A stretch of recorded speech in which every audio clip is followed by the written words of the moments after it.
Não posso esquecer de salvar no final, né? Esperar o pessoal chegar um pouquinho e aí a gente começa.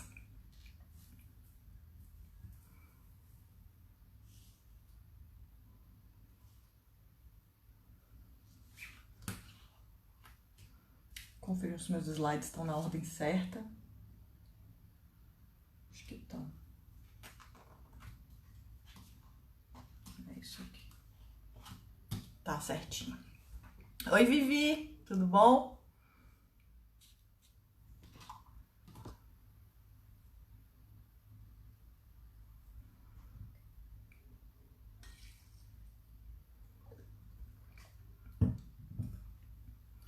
Vivi, vou começar só pra você, hein? Olha só, que exclusividade.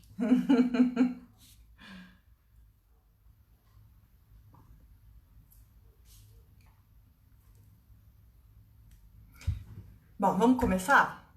Vamos começar, depois o pessoal vai chegando e depois a gente deixa a live salva e dá pra assistir tudo do começo. Certo? Vamos lá, Vivi, nós duas aqui.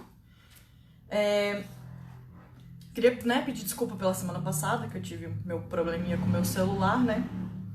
E hoje, então, a gente vai terminar, né, a nossa segunda aula dos processos de habituação e sensibilização de um ponto de vista neurofisiológico, aula particular. Exatamente, aula particular.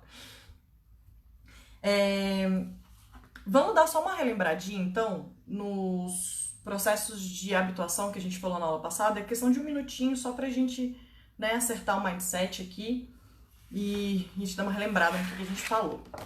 Então, vamos lá. Processo de habituação, a gente falou lá na semana passada, vamos dar uma revisadinha aqui. Ah, Vivi, eu só queria te pedir um favor, então, já que você tá aqui. Não nesse slide, mas no próximo, você me fala se se você tá enxergando normal ou espelhado. Esse aqui eu acho que tá espelhado. O próximo você me avisa, porque eu tô com uma dúvida aqui. Mas vamos lá. Aqui, então, a gente falou na última aula que é o terminal do axônio, certo? Onde tem as vesículas sinápticas, os canais de cálcio aqui na membrana, a membrana pré-sináptica, que é antes da sinapse, a membrana pós-sináptica, que é após a fenda sináptica, com os neuroreceptores, certo? Então, vamos lá. O que vai acontecer basicamente no processo de habituação?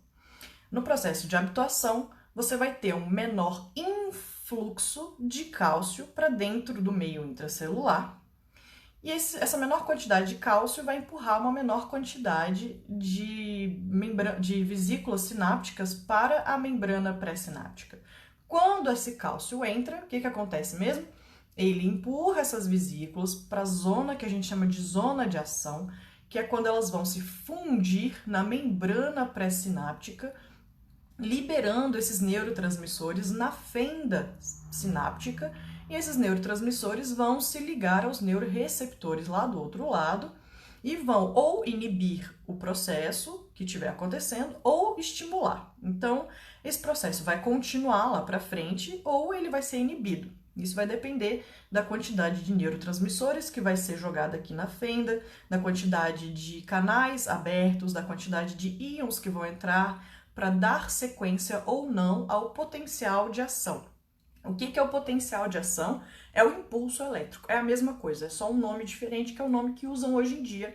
Então é o nome que eu vou usar. Na última aula eu falei bastante sobre choquinho, para ficar bem mais simples. Mas hoje a gente já consegue falar sobre potencial de ação. Então, o potencial de ação vai chegar aqui na parede, o choquinho tá vindo lá de cima, ele vai chegar aqui na parede da membrana, e esses canais de cálcio, eles são voltagem dependentes. Então, eles dependem de uma voltagem para se abrir. E o potencial de ação nada mais é do que uma voltagem, um choque. Então, tem uma voltagem. Quando esse potencial de ação chega aqui na membrana, abre esses canais de cálcio, entra cálcio para dentro da célula e esse cálcio empurra essas vesículas. Nada mais que isso. No processo de habituação, quando o indivíduo é exposto da maneira correta, né, várias vezes para o mesmo estímulo, há uma menor entrada de cálcio para dentro da célula, então há uma menor quantidade de neurotransmissores sendo empurrados aqui para baixo, menos neurotransmissores sendo liberados aqui. Então, isso acaba não permitindo com que o potencial de ação continue se propagando. Por quê? Porque a gente precisa, para o potencial de ação acontecer, é um mecanismo que a gente chama de tudo ou nada.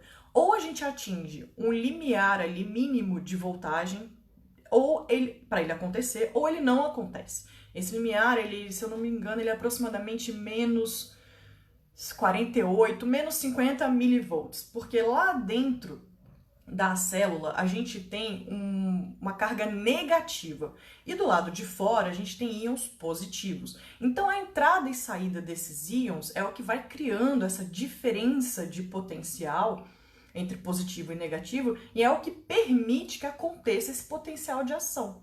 Né? Para esse choque acontecer, a gente precisa ter uma diferença de cargas. Normal, certo? A gente tem um positivo e um negativo, você tem um choque. Só que para isso acontecer, ele precisa atingir um potencial mínimo. Lá dentro da célula, você tem aproximadamente menos 70 milivolts. Quando você põe íons positivos lá dentro, você vai aumentando essa voltagem, certo? Você está lá menos 70, você vai colocando positivo, você vai aumentando. Ou seja, vai menos 60, menos 50, né? Vai aumentando. Quando você atinge mais ou menos ali 50 milivolts, você consegue ter o potencial de ação, você consegue ter o choquinho. Se não atingir esse potencial, ele não acontece.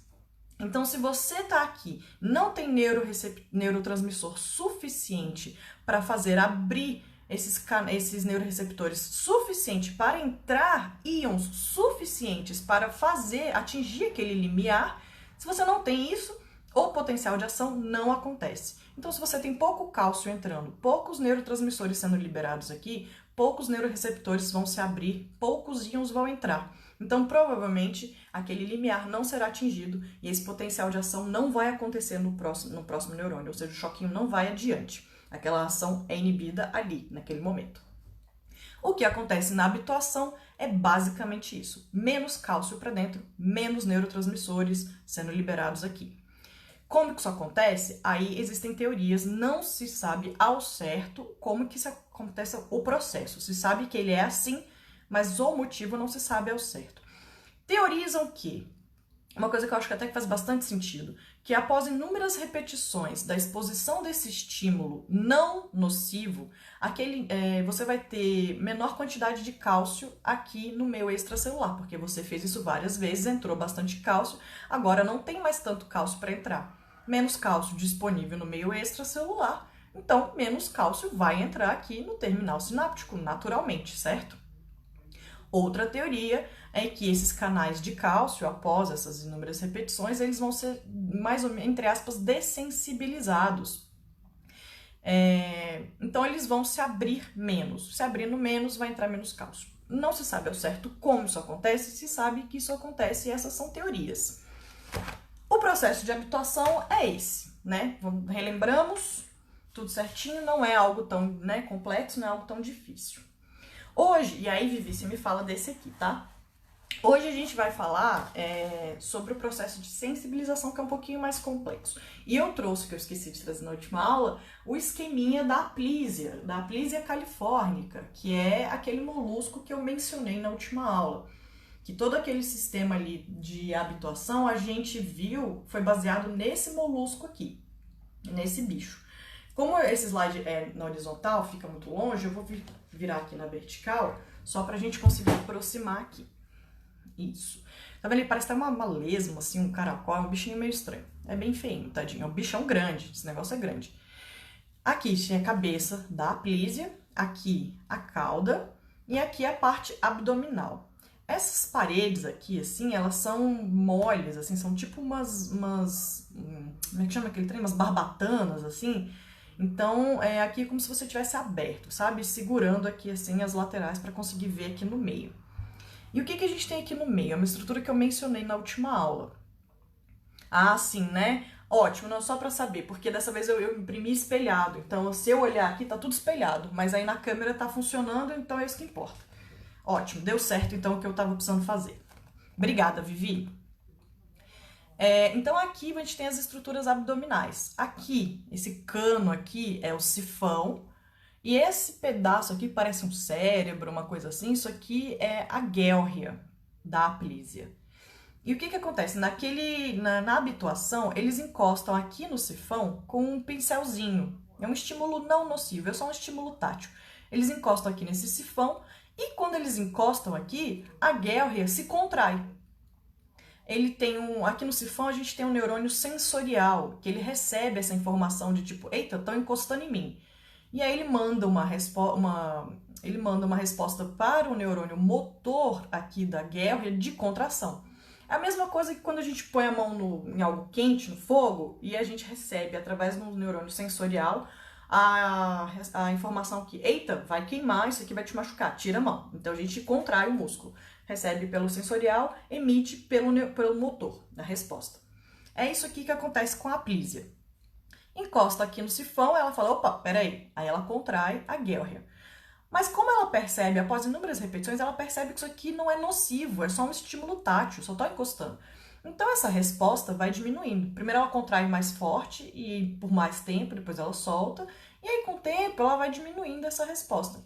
Ou seja, ela vai se habituando, que foi aquilo que a gente viu na aula passada e revisou agora há pouco. Mas o que vai acontecer quando eles emparelham um estímulo tátil aqui no sifão e um estímulo nocivo aqui na cauda? Eles vão pegar um pincelzinho e encostar aqui, ao mesmo tempo vão pegar um eletrodo e dar um choque na cauda.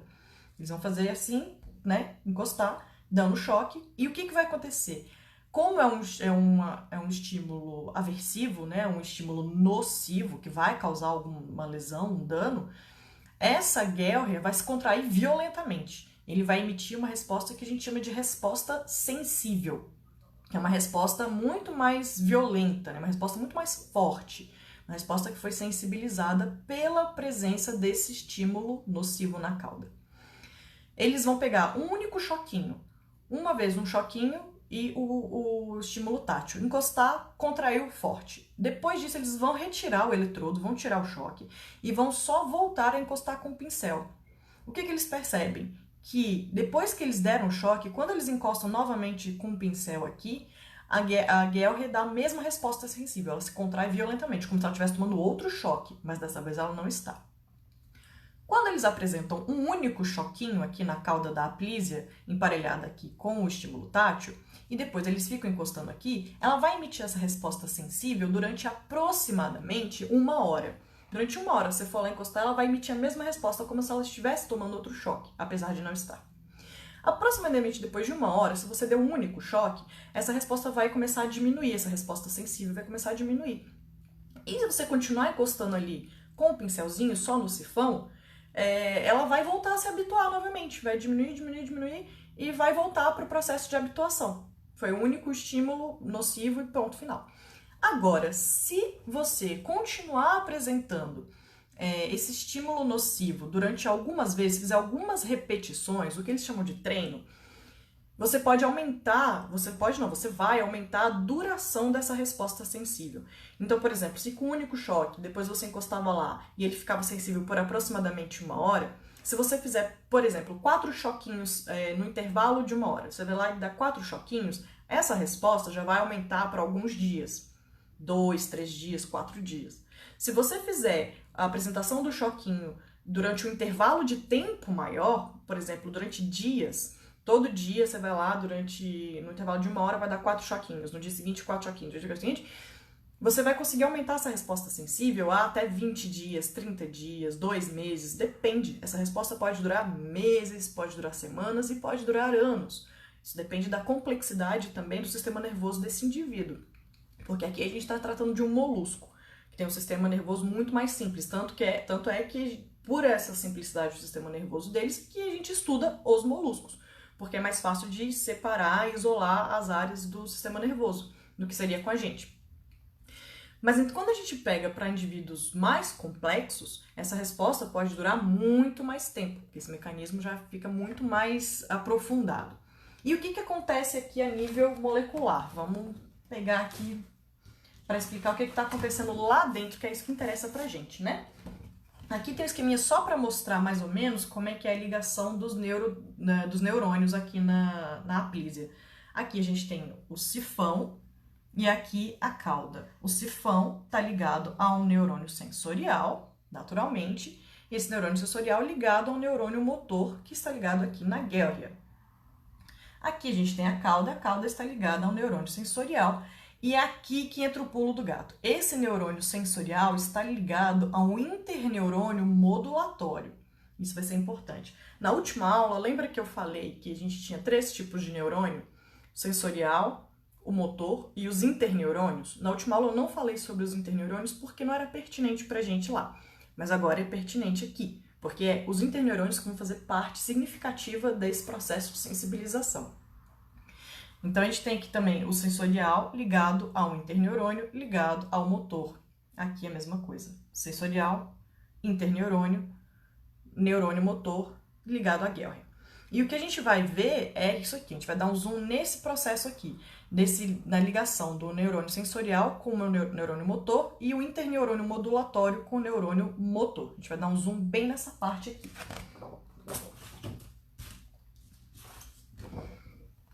Deixa eu ver, tá certo, tá de cabeça pra cima. Aqui, tá vendo, ó, aquele amarelinho, que é o interneurônio facilitatório ou modulatório. Aqui em azul, o neurônio sensorial. E aqui em verde, o neurônio motor, que é para onde está indo a reação, né? Ela tá vindo lá de cá e vindo aqui para o neurônio motor. Então, vamos começar... Deixa eu ver. Deixa eu ficar desse lado de cá, que fica mais fácil. Vamos começar aqui pelo interneurônio facilitatório.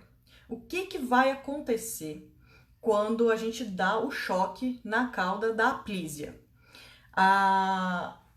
O nosso percurso vai ser aquele, né? Sensorial, modulatório, motor. Então, lá no neurônio facilitatório, lá no interneurônio, a gente tem vesículas que contêm neurotransmissores. Afinal de contas, é um neurônio, certo? Lá nessas vesículas a gente tem um neurotransmissor que todo mundo conhece, que é a serotonina, né? Ou a 5-hidroxitriptamina. Essa serotonina, quando a gente tem um estímulo nocivo, ela vai ser liberada aqui na fenda sináptica entre o interneurônio facilitatório e o neurônio sensorial, e ela vai ser recebida pelos receptores de serotonina, certo? Os neuroreceptores de serotonina. Esse neuroreceptor de serotonina, ele está ligado a uma proteína chamada proteína G. A gente tem a proteína GS e a proteína GO, mas vamos falar proteína G para ficar mais simplificado, né? Não vamos ficar acrescentando o nome, não.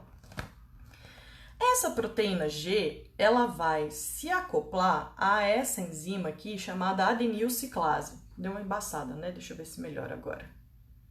Melhorou. Ela tá ligada, ela vai se acoplar a uma enzima chamada adenilciclase.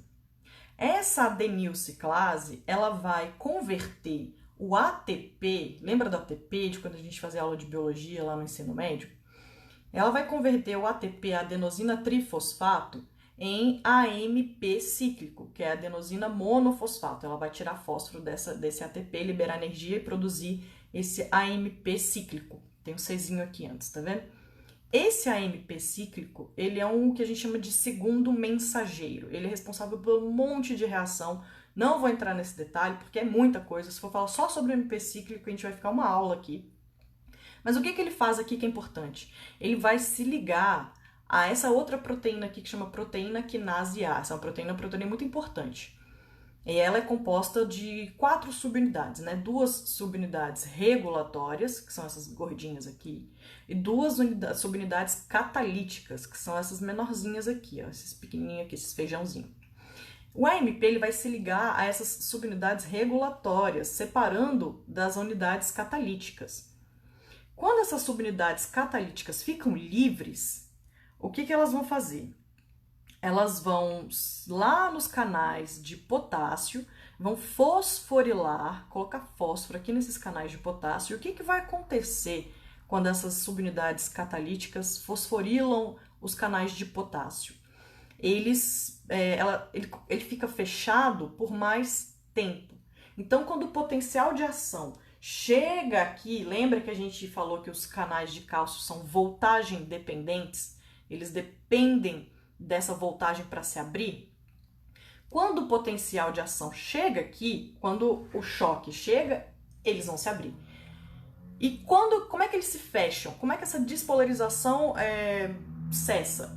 Quando os canais de potássio se abrem e entra íon de potássio para regular novamente a voltagem qual que é a palavra? Para regular essa voltagem novamente e cessar essa reação, cessar esse potencial de ação.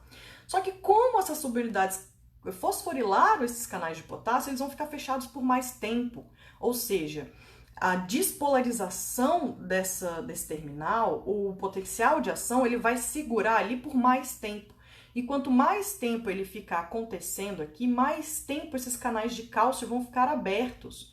E quanto mais tempo eles ficarem abertos, maior a quantidade de cálcio que vai entrar para o meio intracelular, maior o influxo de cálcio.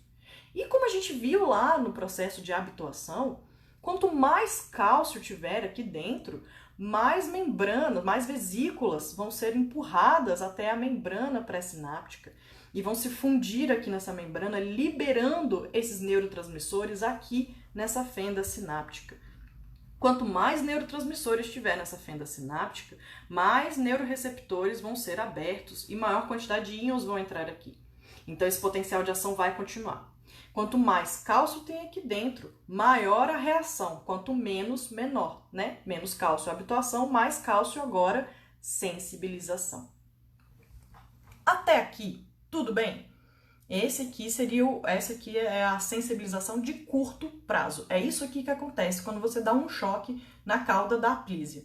Isso aqui vai ficar acontecendo durante aproximadamente 1 hora. Depois disso, a gente volta para o processo de habituação, essa resposta sensível diminui e esse indivíduo pode, inclusive, se habituar novamente. Com a presença do estímulo tátil lá, a gente pode voltar tudo aquilo para a habituação. Agora, até que tudo certo, né? Agora, o que acontece no processo de sensibilização de longo prazo? Só um minutinho, gente. Tá quente hoje. O que vai acontecer no processo de sensibilização de longo prazo? No processo de sensibilização de longo prazo, a gente vai começar a ter agora mudanças estruturais, mudanças moleculares também. Como? A gente vai ver aqui. Ó, aqui acho que dá pra ficar desse lado. Não. Primeiro desse. Aqui é o mesmo esqueminha daquele lá, só mudam as cores, fica tudo numa cor só. Mas esse aqui é o interneurônio facilitatório, né, que é aquele amarelinho que a gente viu, que tá aqui, ó, com 5-HT, ó, 5-hidroxitriptamina, que é a serotonina. Ela vai ser liberada aqui, vai se ligar ao neuroreceptor, que está acoplado à proteína G, e aqui é a adenilciclase. A adenilciclase vai lá no PKA, nesse caso aqui, esse é o PKA. Ela vai lá, o AMP cíclico vai lá no PKA, vai se ligar às subunidades reguladoras do PKA, liberando as catalíticas e iniciando todo aquele processo que a gente viu, certo? Só uma revisãozinha. Só que o que vai acontecer agora na sensibilização de longo prazo? O que vai acontecer quando a gente pegar esse estímulo nocivo, o choquinho nesse caso, e ficar fazendo aquilo que eu falei, repetindo esse choquinho durante várias vezes, ou no intervalo de um dia só, ou agora no intervalo de vários dias. A gente vai todo dia lá, tal hora, e dar tantos choquinhos na cauda da apísia. O que vai acontecer lá dentro? Depois do estímulo, da repetição desse estímulo nocivo, este PKA agora vai recrutar uma outra enzima, uma outra proteína, nesse caso não é uma enzima, mas é uma proteína, que é o MAPK. E esses dois vão juntos, essas duas proteínas vão juntas agir lá no núcleo do neurônio. Deixa eu ver se eu tenho a foto aqui do neurônio da última aula, só para ilustrar onde que elas vão estar. Deixa eu ver aqui. É aqui, ó. Lembra desse neurônio da última aula? Então, eles vão agora lá no núcleo, agir lá dentro no núcleo, lá a nível de DNA. Porque a gente estava falando ali do terminal, né? O terminal tá aqui, ó. A gente estava falando daqui, do que estava acontecendo aqui dentro. Mas agora elas vão lá no núcleo, mexer lá no DNA do neurônio. A gente vai pegar o PKA vai recrutar o MAPK, para elas irem atingir lá no núcleo. E o que vai acontecer? Lá no núcleo a gente tem uma proteína, duas proteínas, uma chama CREB1 e essa outra chama CREB2. O CREB2, ela regula a atividade do CREB1. Opa, olha os meus slides caindo aqui. Pronto. Ela regula a atividade do CREB1. Então, se o CREB1 está em atividade excessiva, o CREB2 vai lá e desliga e fala, não, tá bom, chega. O MAPK vai lá no CREB2 e vai inibir a sua atividade, ou seja, ela vai desligar o CREB2. O CREB2 não pode mais interferir na ação do CREB1. E o PKA vai lá no CREB1, vai fosforilar esse CREB1, vai adicionar fósforo aqui, vai ativar esse CREB1. E o que vai acontecer? O CREB1 vai estimular a síntese de uma enzima chamada aqui, ó, ubiquitina hidrolase. Essa ubiquitina hidrolase, ela vai degradar as subunidades reguladoras do PKA. Então, ela vem aqui nesse PKA, vai nas unidades reguladoras, que são as unidades que vão regular a atividade do PKA, ou seja, desligar o PKA quando ele estiver em atividade excessiva. Ela vai lá nessas subunidades reguladoras e vai degradá-las. Ou seja, não vai ter mais essas unidades reguladoras. Você vai ter o quê, então? Um monte de subunidade catalítica livre. A partir deste momento, quando a ubiquitina hidrolase degrada as subunidades reguladoras do PKA, a gente não precisa mais do choque inicial para iniciar todo esse processo. Porque esse processo começa quando o estímulo nocivo faz o interneurônio modulatório liberar a serotonina. A serotonina ela é importante para iniciar todo esse processo no começo. A partir desse momento, porque é a serotonina que vai se ligar, vai fazer a adenilciclase, produzir AMP cíclico, e o AMP cíclico vai se ligar no PKA e vai começar a gerar tudo isso aí. Mas a partir desse momento que a ubiquitina hidrolase degrada as subunidades reguladoras do PKA, a gente não precisa mais da serotonina para iniciar todo esse processo, porque vai ficar só as subunidades catalíticas, ou seja, uma parte deste PKA vai ficar permanentemente ali, vai ficar persistente, agindo ali sem a regulação da serotonina mais. Então, a gente já acontece a primeira mudança molecular, a partir do momento que essa ubiquitina degrada as subunidades reguladoras do PKA. O CREB vai também ativar um gene que vai codificar uma proteína chamada aqui, ó, essa CEBP. E essa proteína é um fator de transcrição que vai se ligar a um outro elemento de resposta aqui do DNA, que vai ser esse CAAT, o CAAT, e vai ativar esse CAAT que vai produzir proteínas desconhecidas. Vão ativar aqui uma série de processos que não são muito bem definidos, estruturados e conhecidos. A gente sabe que eles acontecem, mas não sabe exatamente por quê, como. Não, porque sim, né? Mas não sabe exatamente como que isso aqui acontece. E nem os produtos dessas reações. Esse CEBP, por exemplo, ele vai se ligar nesse CAAT, vai ativar genes que vão produzir proteínas desconhecidas, proteínas que não têm nome, não se sabe a configuração, mas se sabe que elas existem. E essas proteínas são extremamente importantes, porque o que elas vão fazer? Essas proteínas desconhecidas, elas vão ser responsáveis pelo crescimento de terminais sinápticos, desses terminais aqui, de ramificações. Vão ser responsáveis pelos crescimentos de terminais sinápticos, que vai aumentar, consequentemente, né, o número de sinapses entre esses neurônios. Então, se você cresce um aqui, um para cá, um outro para cá, você está aumentando a força de ligação entre esses neurônios e a força de resposta entre eles. Por quê? Você vai ter mais sinapses, você vai ter mais neurotransmissores aqui disponíveis, e se você tem um aqui, se tiver um aqui, você imagina a quantidade de neurotransmissores que vão estar sendo liberados nessas reações agora. Então, isso aqui é uma mudança estrutural que está sendo causada por todo esse processo, desde o começo aqui da serotonina, até ela não ser mais necessária, por causa da ubiquitina hidrolase, e até o CEBP configurar, transcrever outras reações que vão produzir essas proteínas aqui, que vão criar novas ramificações, novas sinapses. E aí é uma mudança estrutural que a gente tem lá dentro durante o processo de sensibilização.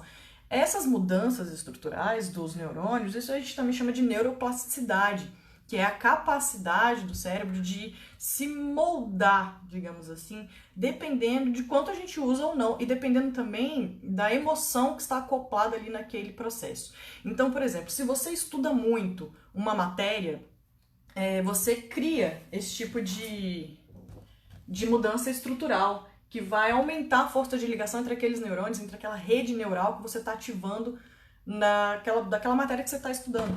E é por isso que a gente consegue aprender, né? Isso aqui é parte dos processos de aprendizagem e de memória. Por isso que a gente consegue, às vezes, lembrar de algo que a gente estudou muito, estudou bastante, durante um longo período de tempo. Por isso que, às vezes, quando a gente estuda um dia antes da prova, a gente vai lá, faz a prova, beleza, esquece tudo. Isso aqui não acontece, porque é uma sensibilização de curto prazo. É uma coisa que não vai causar mudanças estruturais. É como se você tivesse tomado só um choque na cauda. Agora, a partir do momento que você estuda bastante, durante bastante tempo, às vezes você for uma coisa que você gosta muito, então tem aquela emoção positiva acoplada ali junto, né, para facilitar, você começa a criar esses processos. Você cria novos sinapses, né? Você aumenta a força de ligação entre esses neurônios, essa rede neural envolvida nesse processo. Isso é bom, isso é excelente, a gente precisa disso, né? Inclusive para memorizar e para aprender. Mas, por outro lado, né, quando a gente não quer que o indivíduo se sensibilize a um estímulo e ele se sensibiliza, é um grande problema, porque para reverter isso aqui, dependendo do tempo de exposição desse indivíduo, dependendo do nível de aversividade que ele vai ter, do nível de aversão que ele vai ter para com aquele estímulo, isso aqui é muito difícil de reverter. Muito, muito, muito, muito mesmo. Quanto mais tempo de exposição, quanto maior o tempo de exposição e maior repetições de exposição desse estímulo para aquele indivíduo, mais difícil vai ser reverter isso aqui. Então, por isso, é tão importante a gente ter muito bem estruturado, muito bem delineado um processo de habituação, porque é muito simples fazer um processo de habituação, mas ele precisa ser feito da forma correta, porque a linha que separa a habituação da sensibilização é muito, muito, muito tênue, muito mesmo. Então, se você der um passo um pouco rápido demais para aquele indivíduo, mediante aquele estímulo que pode ser muito aversivo, e a gente tem sempre que frisar isso, que é algo muito individual, né? Porque uma coisa que é aversiva para mim pode não ser para você, uma coisa que é aversiva para o meu cachorro pode não ser para o seu, vice-versa. Então é aquela coisa muito individual, a gente tem que avaliar caso a caso, indivíduo a indivíduo, grau de intensidade de aversivo para aversivo, e estruturar muito bem e seguir muito bem o plano de habituação, porque se a gente ultrapassa para a linha de sensibilização, aí já começam a acontecer mudanças moleculares e estruturais, e aí sim, o buraco fica mais embaixo, fica mais difícil de corrigir. É isso, gente. Eu acho que não tinha mais nada para falar. Eu tentei simplificar bem o processo para ficar uma coisa bem inteligível, né? Uma coisa fácil de entender, porque tem muito nome, tem muita coisa acontecendo ali. Eu espero que vocês tenham entendido. Eu espero que tenham gostado das aulas. Espero vê-los novamente também em outras futuras aulas, outros futuros assuntos.